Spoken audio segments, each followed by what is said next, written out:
বন্ধুরা আজকে দুপুরে একদম নিরামিষ, সব কিছু নিরামিষ আইটেম। আর নিরামিষ রান্নাও যদি ভালোভাবে করা যায় তো সেটা দিয়েও তৃপ্তি করে এক থালা ভাত খাওয়া যায়। তো চলো তোমাদের দেখায় আজকে কি কি রান্না করেছি। তো বন্ধুরা সবার প্রথমে ভাত দেখায়, কারণ এই জিনিসটা ছাড়া কোনো কিছুই খাওয়া যাবে না।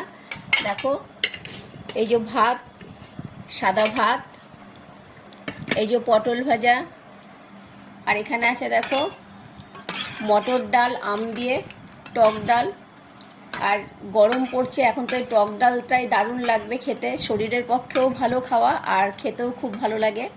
আর সাথে আছে দেখো আলু পোস্ত, আর এখানে আছে দেখো আলু দিয়ে, পেঁপে দিয়ে, সোয়াবিন দিয়ে একদম মাখা মাখা রসা। নিরামিষ রান্না হলেও আইটেমগুলো ভালো না বলো? এই যে বন্ধুরা আজকে কর্তামশাই বাড়িতে নেই, আর ছেলেদের খাওয়া প্রায় হয়ে গেছে, তাই আজকে আমি একাই আছি। তাই এখন আমি আমার নিজের ভাতটাই বেড়ে নেব। এই যে বন্ধুরা বেড়ে নিলাম ভাত। আর এই যে এবার নেব পটল ভাজা। পটল ভাজা ভীষণ ভালো লাগে, তাই এই যে এতগুলো পটল ভাজা আমি নিয়ে নিলাম। ডাল নিয়ে নিই।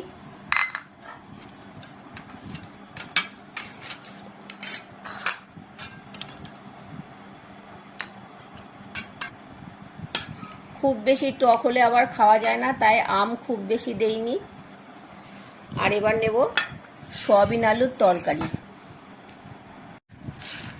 আর এই যে বন্ধুরা আলু পোস্তটা পাতেই নিয়ে নিই। বন্ধুরা এই যে ভাত বেড়ে নিয়েছি, ভাত, পটল ভাজা, আলু পোস্ত, টক ডাল, আর এই যে সয়াবিন আলুর তরকারি। তা বন্ধুরা বলো, এই গরমে আইটেমগুলো ভালো হয়েছে না? তো বন্ধুরা এবার খেয়ে নিই, তোমরাও খেয়ে নাও।